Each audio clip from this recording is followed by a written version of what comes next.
Magkaibang mundo ang kinagisnan ni na Aura at Carlo. Si Aura ay lumaking sanay sa hirap at kayang tiisin ng lahat, mapansin lamang siya ni Carlo. Bagamat kilala siya ni Carlo bilang alalay ni Michi na kasintahan nito, hindi malang nito alam ang pangalan niya.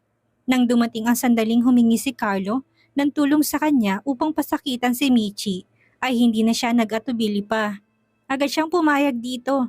Ginawa nitong lahat upang hindi siya maging alangan para dito. Pinaayusan siya sa isang magaling na beautician at fashion designer.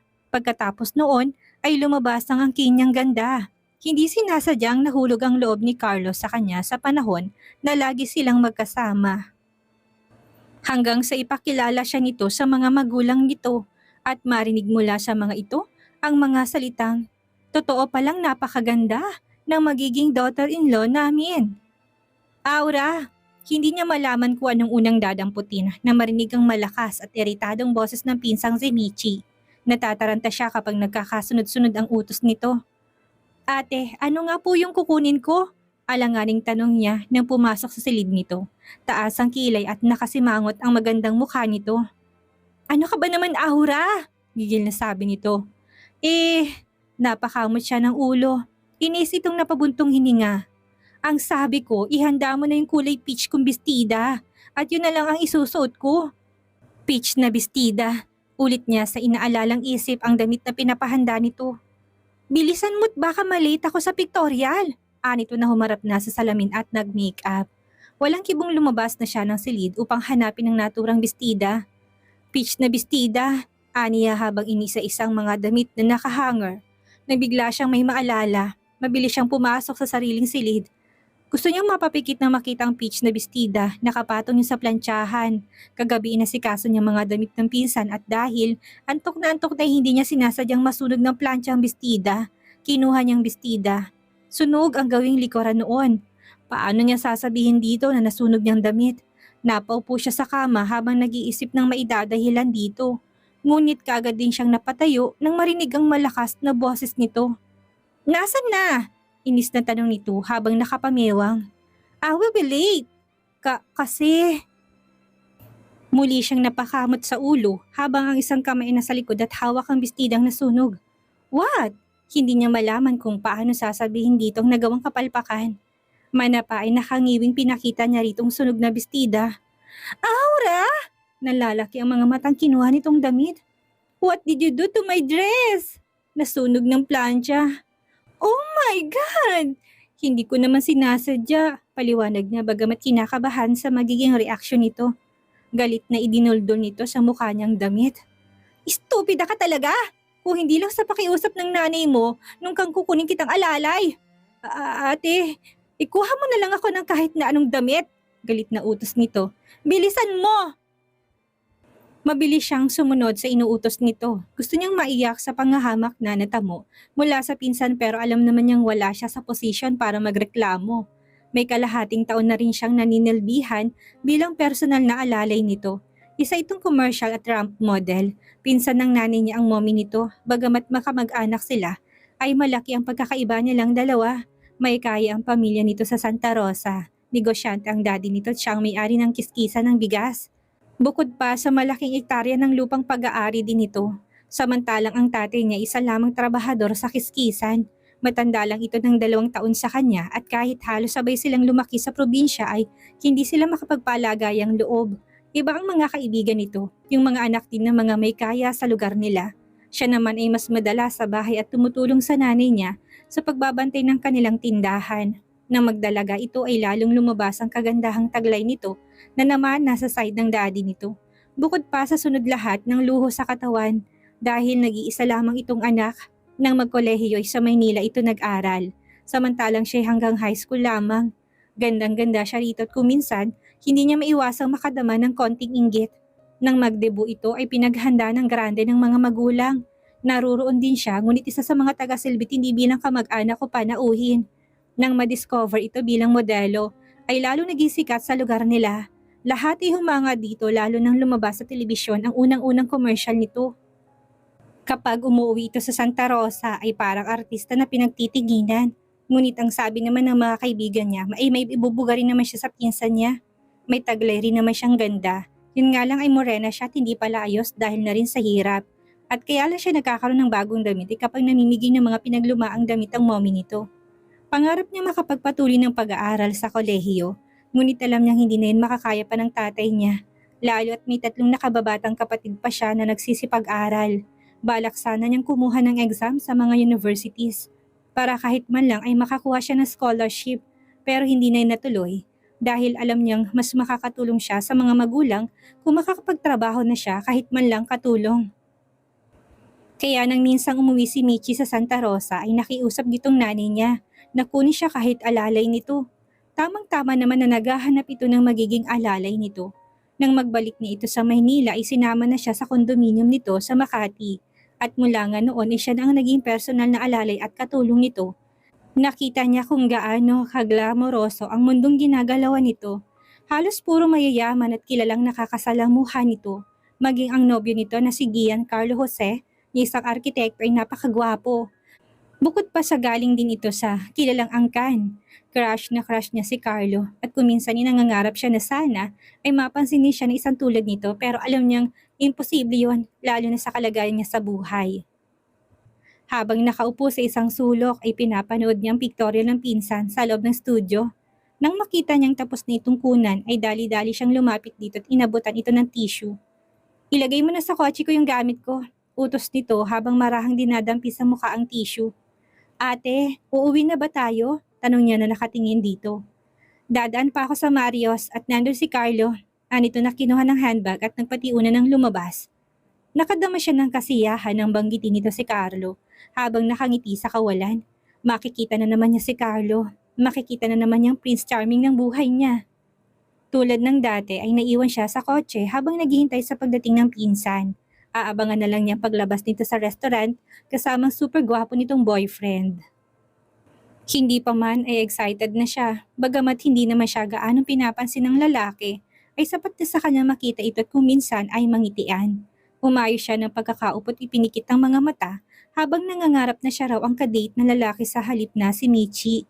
Hawak-hawak nito ang mga kamay niya habang ang mga mata ay nakatitig sa kanya at unti-unting nilalapat itong mga labi sa kanya. Mabilis siyang napadilat nang marinig ang sunod-sunod na katok sa salamin ng kotse.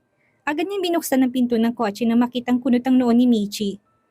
Tulog ka ng tulog, hindi mo mamamalayan na makakarnap na pala tong kotse. Eritadong sabi nitong naupo na sa driver's seat. Napatingin siya nang makitang nakasunod dito si Carlo. Walang ngiti sa mukha, tingin niya nag-away ang dalawa. Michi, tawag nitong umikot sa gawin ng kanyang pinsan. Hindi pa tayo tapos mag-usap, formal ang tinig na sabi nito. Sa ibang araw na lang tayo mag-usap, ani Michi na hindi tumitingin dito. We can't settle things kapag ganyan ang katuwiran mo.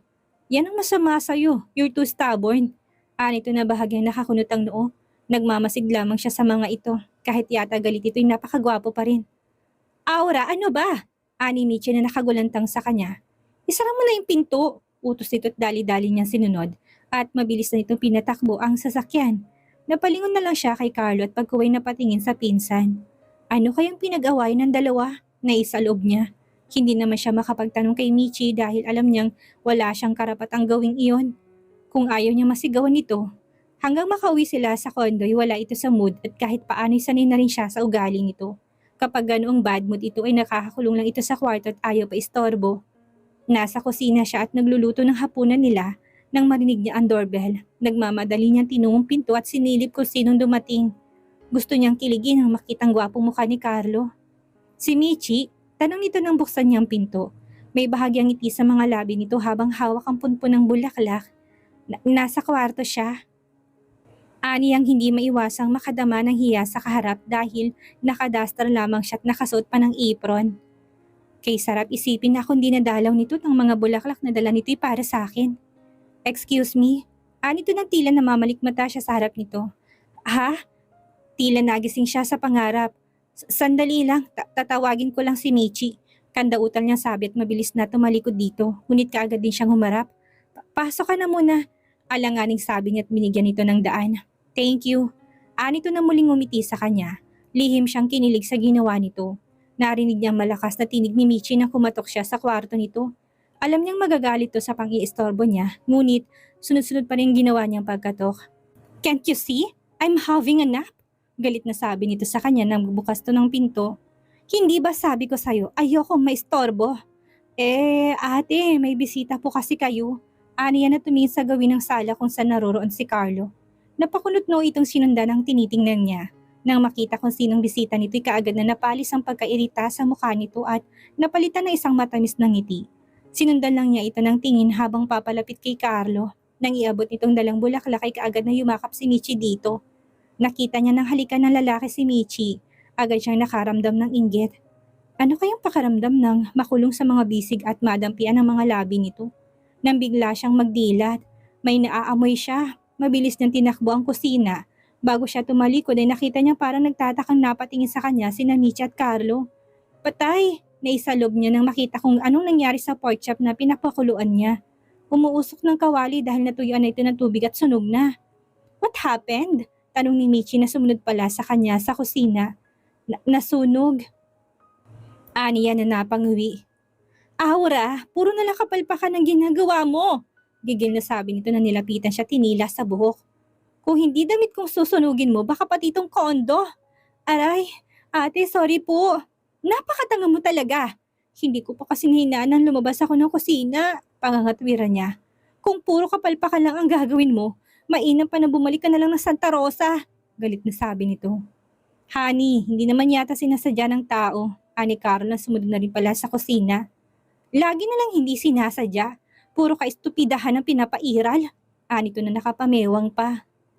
Anyway, mag-order na lang tayo ng dinner sa Chinese restaurant. Anang lalaking lumapit dito at inakbayan ito. Ay nako, napabuntong hininga na lang ito. Nakakapikon na kasi. Anito sa nobyo at iniwan na siya sa kusina.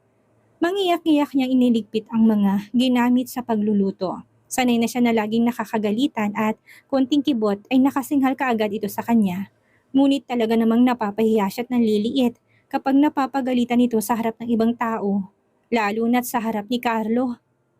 Kung hindi siguro sila naging mahirap ay baka nag-aral siya sa halip na nagpapakatulong at nasasabihang estupida. Nang dumating ang in-order ni Carlo ang pagkain ay siya ang naghain sa mesa habang nasa salang mga ito't naglalambingan na tila hindi nakagalit. Iniwasan niyang tumingin sa gawin ng mga ito dahil nakaramdam siya ng hiya, lalo na kapag ganun ka-sweet ang mga to. Nang maihanda niya ang mesa ay nagpaalam siya kay Michi na papasok na muna sa kwarto. Bakit hindi ka pa sumabay sa amin? Ani Carlo. Honey, mamaya na lang siya. Singit kagad ni Michi na hinila na sa kamay ang nobyo. Gabi na, baka nagugutom na rin si Ani Carlo. Hindi alam ang pangalan niya. Busog pa naman ako. Pagkakaila niya na mabilis nang pumasok sa kwarto. Habang nasa kanyang kwarto ay muli niyang binasa ang sulat ng kanyang ina. Kahit paano ay nababawasan ang nadarama niyang lungkot dahil miss na rin niya ang sariling pamilya. Hindi naman siya makakauwi sa Santa Rosa hanggat hindi umuwi doon si Michi. Kung minsan ay iniiwasan niya makadama ng awa para sa sarili. Ngunit sa pagkakataong ganito ay sadya na lang dumadaloy ang mga butil ng luha sa kanyang pisngi. Naturingang magkamag-anak sila ay daig pa sa isang utusan ang turing nito sa kanya. Sinisigawan at kinagagalitan siya kahit sa harap ng ibang tao. Pakiramdam tuloy niya sa sarili ay napakatanga niya. Naipangako niya sa sarili na kapag nakaipon ay mag-aaral siya kahit na paunti-unti. Ayaw niyang habang buhay na maging katulong. Alam naman niya na may utak din siya dahil noong nasa high school pa siya ay nakatanggap siya ng mga parangal sa mga academic achievement niya. Kulang lamang sila sa pera pero alam niyang hindi sila habang buhay na maghihikahos. Sa unang pagkakataon ay naiwan sa kondo si Aura. Hindi siya isinama ni Michi sa lakan nito ng gabing iyon. Naglinis muna siya ng bahay at pagkatapos ay nagluto ng hapunan. Nagulat pa siya nang buksan ng pinto't mabungaran si Carlo. Buong akala niya ito ang kasama ni Michi. Ngumiti ito sa kanya. Wala si Ate Michi, kaagad niya sabi. Saan siya nagpunta? Tanong nito na bahagyang napakunot noo. Hindi ko alam, sagot niya na hindi na malayo na halos yakap na niyang walis na hawak. Pasok ka na muna, baka pauwi na rin yon. Nang makaupo ito ay hindi niya malaman kung ano ang sasabihin. Maiwan na muna kita rito. Paalam niya nang tumango ito at pumasok na siya sa kusina. Lihim niyang sinisilip si Carlo habang abala ito sa pagbabasa ng magazine. Nang magangat ito ng tingin ay muntik na siya nitong mahuli. Halos mapalundag siya nang magsalita ito sa likuran niya. Pwede bang makiinom? Nakangiting sabi nito. Sandali lang. Taranta siyang lumapit sa refrigerator para ikuha ito ng maiinom. Juice ba? Tanong niya na sumulyap dito. Tubig lang, anito na bahagya pang lumakad palapit sa gawin niya. Bahagya pang nanginig ang mga kamay niya nang iabot dito ang tubig. Tumingin ito sa suot na relo bago nagsalita. Nag-dinner ka na ba? Tanong nito sa kanya. Hindi pa, nahiyang sagot niya. Tingin ko mamaya pa darating si Michi. Nagugutom na ako. Nakangiti pang inimas nito ang gawing tiyan. O-order na lang ako ng dinner natin. Huwag na. Bigyan niya rito ang akma nitong ilalabas ng kusina. Kasi nagluto naman ako ng hapunan. Well, I think we should eat. Malilipasan tayong pareho kapag hinintay pa natin si Michi. Simpatikong sabi nito. Baka hindi ka kumakain ng niluto kong ulam? Alanganing sabi niya. Nagugutom na ako at kahit ano pwede na. Anito, ano bang niluto mo? Ginitaang tilapia, tila nahihiyang sagot niya. Kumakain naman ako ng tilapia pero ngayon pa lang ng ganyang luto. Ginataan? Marahan siyang tumango dahil tila nainganyo siyang titigan ng kagapuhan nito. Hindi siya sanay na makaharap ito ng matagalan. Hindi siya makapaniwalang sasabay itong kumain sa kanya at iginiya pa siya nito sa upuan. Nagkamay rin ito pero halata namang hindi sanay. Tinatanong tuloy niya sa sarili kung nangangarap lamang siya. Nasa harap niya ang lalaking hinahangaan at kasabay pa sa pagkain ng hapunan. Habang kumakain sila tila siya lumulutang sa ulap. Mabait talaga si Carlo, down to earth ang ugali kahit na mayaman at mataas ang pinag-aralan. Habang pinagsasawa ang mga mata sa pagtitig dito ay naisip niyang sana'y siya na lamang si Michi. At nasisiyahan na rin siya dahil sa tingin pa lang dito ay alam niya na gustuhan nito ang kanyang inilutong ulam. Hey, hindi ka na yata nakakain. Anito nang mapatingin sa kanya. Masarap palang ginataang tilapia, puri nito. Ngiti lang ay sinukli niya rito. Napakagwapo talaga nito at wala yatang babaeng hindi ma-in-love dito. Wow, nabusog ako talaga. This is the best meal I've ever had.